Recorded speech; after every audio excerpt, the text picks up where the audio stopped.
Bom, pessoal, mais uma aula aqui de Direito Penal. O objetivo dessa aula é de a gente esquematizar a teoria do crime. Não é aprofundar os tópicos, né? É realmente esquematizar com o objetivo de introduzir ou de ficar de uma maneira mais prática para a revisão. Então, eu vou trazer aqui os principais tópicos. E essa estrutura que a gente vai montar, ela já é muito útil para a gente poder resolver muitas questões de teoria do crime. Bom, pessoal, então falando apenas o que realmente importa, né? A teoria do crime, para concurso público, a gente precisa adotar o critério analítico. O resto não importa. Então, para a gente, a teoria do crime, ela se restringe ao critério analítico e à teoria tripartida. Então, critério analítico, teoria tripartida, que diz que o crime, né, está dividido aqui nessas três partes. Ou seja, para que aconteça o crime, né, o fato ele precisa ser típico, ilícito e culpável. Para que seja considerado crime, o fato precisa ser típico, ilícito e culpável. E é através disso, né, que a gente desenvolve aí a famosa árvore do crime.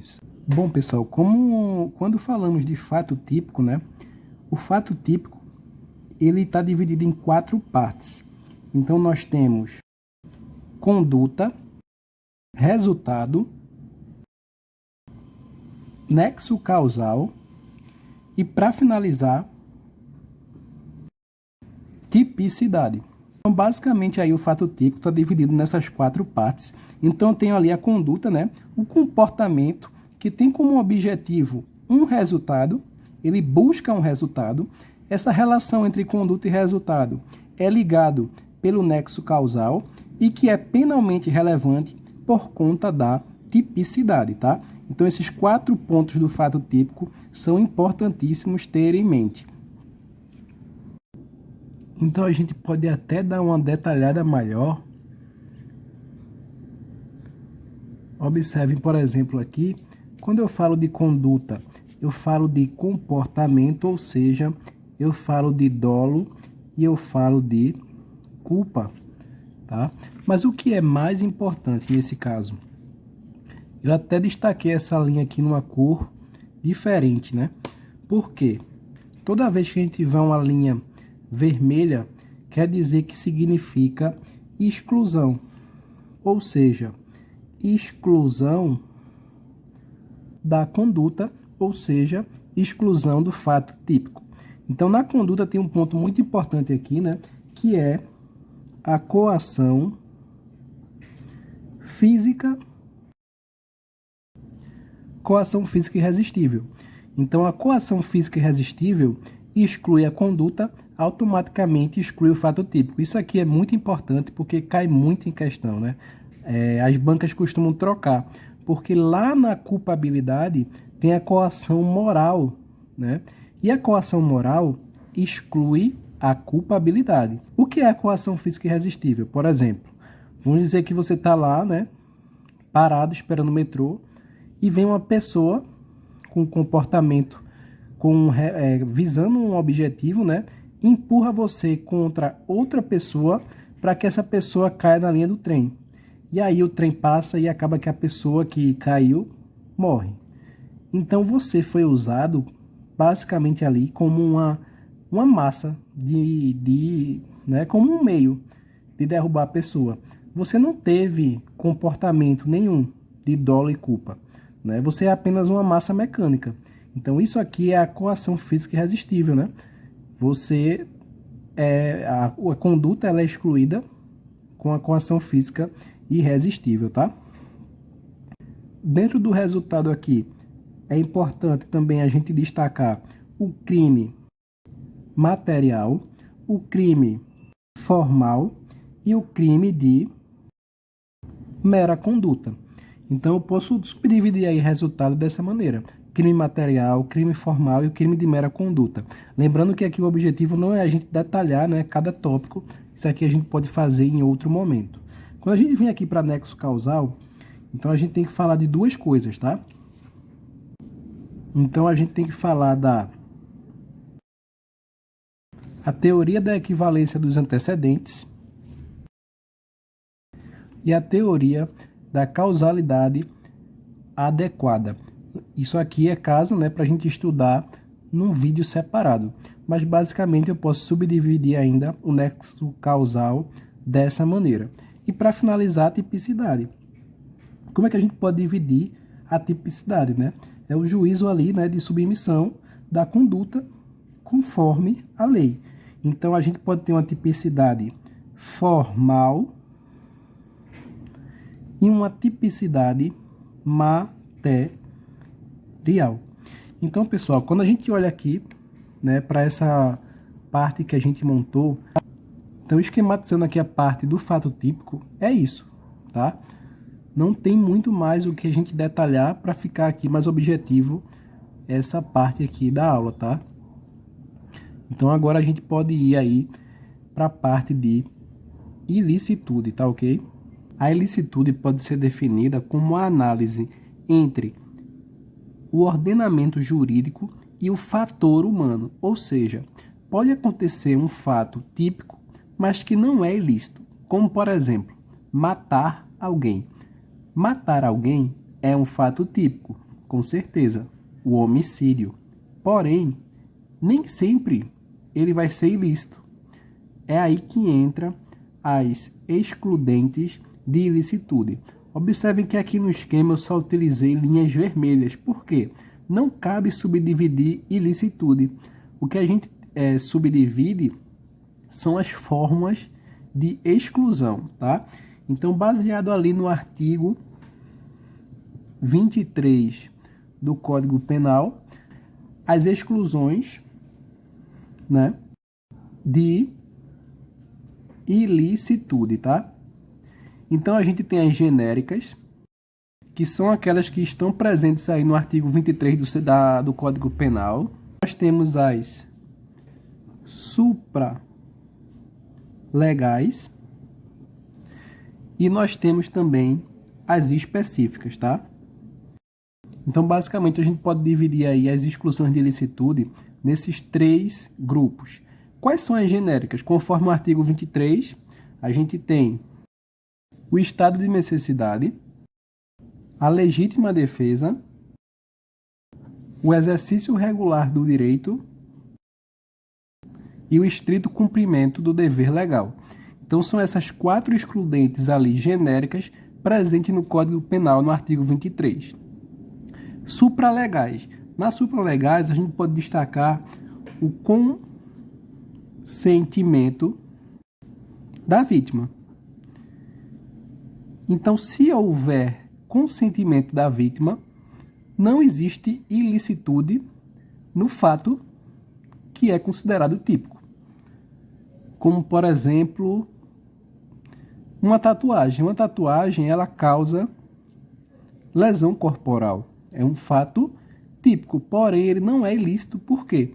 Porque nesse caso acontece o quê? O consentimento da vítima. E aqui, né, nas exclusões de ilicitudes específicas, a gente pode citar como, por exemplo, o aborto, né? Naqueles casos onde acontece quando, por exemplo, é feito quando não existe outra possibilidade de salvar a vida da mãe, né? É um dos exemplos aí onde a gente tem a exclusão da ilicitude. E outro caso também é o furto de coisa comum. Então, observem que na ilicitude, basicamente, a gente não precisa destacar nada aqui no nosso esquema de estudo. Basicamente, o que a gente destaca é a exclusão da ilicitude. Então, são esses três grupos, né, que a gente pode destacar. E, claro, a gente pode estudar isso aqui no segundo momento. O objetivo daqui é esquematizar, certo? Então, estado de necessidade, legítima defesa, exercício regular do direito e estrito cumprimento do dever legal são as excludentes de ilicitudes que mais caem em prova, tá?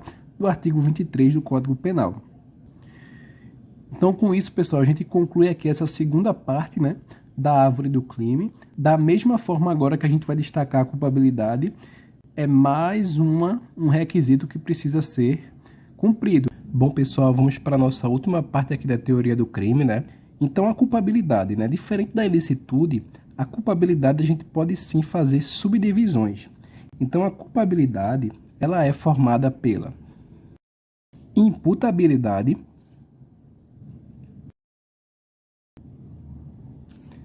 potencial consciência da ilicitude e, para finalizar, a exigibilidade da conduta diversa. Então, essas três subdivisões importantíssimas, elas são, a subdivisão da culpabilidade. Mas observem que aqui no nosso esquema, o restante está tudo de vermelho. Por quê? O que é mais importante a gente estudar aqui nessa parte esquematizada são as exclusões de cada tópico desse, tá? Então, vamos lá. Começando aqui pela imputabilidade, Quais são os casos de inimputabilidade? Então, observem que a palavra, ela fica até um pouco, difícil. E nas questões, isso pode ser cobrado, tá? Eu vou dar até uma aproximada aqui, pessoal. Observem, que eu tenho na imputabilidade casos de... Veja como é difícil, às vezes, errar por questão, de um simples prefixo. Então, a gente vai alinhar aqui três causas, de inimputabilidade. Ou seja, eu vou estar excluindo a imputabilidade, ou seja, eu vou estar excluindo a culpabilidade. Logo, o fato ele vai ser típico e ilícito, mas ele não vai ser culpável.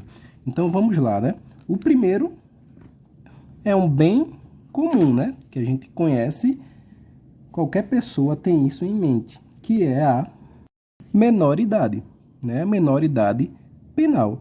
A menoridade penal é um caso de inimputabilidade, ou seja, exclui a culpabilidade. O segundo caso,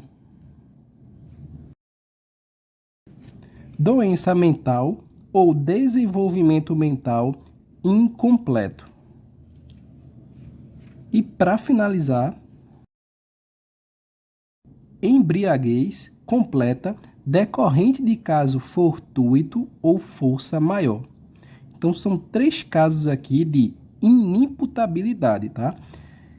Essa parte de culpabilidade é a parte que exige mais aulas específicas detalhando tudo isso. Mas para o nosso nível aqui de esquematização, tá perfeito, tá?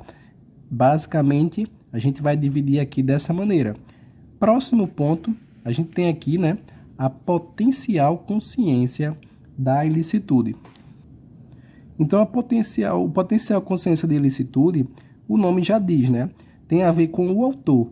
De que o autor, ele tem uma consciência, mesmo que mínima, que aquilo ali que ele está cometendo é um fato típico, ilícito, e que ele tem um aspecto criminoso. Então, potencial consciência da ilicitude. E o que é que a gente coloca aqui, Possibilidades de exclusão da potencial consciência da ilicitude. Então, são duas possibilidades. Claro que isso aqui requer uma aula, só disso, para a gente poder detalhar. Então, eu falo basicamente aqui do erro de proibição, tá? E aí, resumidamente, o que acontece no erro de proibição? A gente tem ali o erro excusável e o inexcusável. E o que acontece? É trocado. O excusável, ele é inevitável. E o inexcusável, ele é evitável. É com I e com E. O que acontece? Quando ele é inevitável, acontece a exclusão. Exclusão de quê? Do potencial consciência da ilicitude e automaticamente exclusão da culpabilidade. Certo? E o inexcusável evitável, ele não exclui a culpabilidade. Ele só faz o quê? Uma diminuição da pena. Então, basicamente, potencial, consciência da licitude, a gente separa dessa maneira, mas claro que tem que ter uma aula mais detalhada sobre isso aqui. Para finalizar aqui, pessoal, a última parte de culpabilidade, a exigibilidade da conduta diversa. E novamente eu falo, o que é que a gente destaca como prioridade para as questões? As causas de exclusão da exigibilidade da conduta diversa, que automaticamente vai excluir a culpabilidade. Então, quando eu falo exigibilidade, se eu quero excluir, eu vou escrever como? Inexigibilidade. Ou seja, eu tenho aqui, né, duas possibilidades de excluir a exigibilidade da conduta diversa. A primeira é a coação moral irresistível. Então, a coação moral irresistível exclui a culpabilidade. Diferente lá, né, de quando a gente estudou lá no fato típico, a coação física irresistível, que exclui o fato típico. Então, as questões costumam trocar muito isso, né? Tem que ter muito cuidado. Coação moral irresistível. E, para finalizar, obediência hierárquica também, né, é uma causa de inexigibilidade. Quando é obediência hierárquica? Quando o subordinado, né, executa uma ordem de um superior hierárquico. Agora, claro, essa ordem ela não pode ser manifestadamente ilegal. Então, tem que ser algo que aquela pessoa que está recebendo a ordem, ela não tem, né, que ter ali, tipo, a mínima noção que aquilo é um ato ilícito. Ou seja, ela basicamente só executa sem conhecimento nenhum de que aquilo está sendo algo ilícito, tá? Então, obediência hierárquica e coação moral irresistível. Duas causas de exclusão da culpabilidade. Dito isso, pessoal, a gente chegou aqui, né, ao final da nossa esquematização, né? O final da nossa árvore do crime. Fato típico, ilicitude e culpabilidade, tá? Bom, pessoal, estamos encerrando por aqui. Se gostou do vídeo, deixa o like e siga o canal. Até a próxima e obrigado.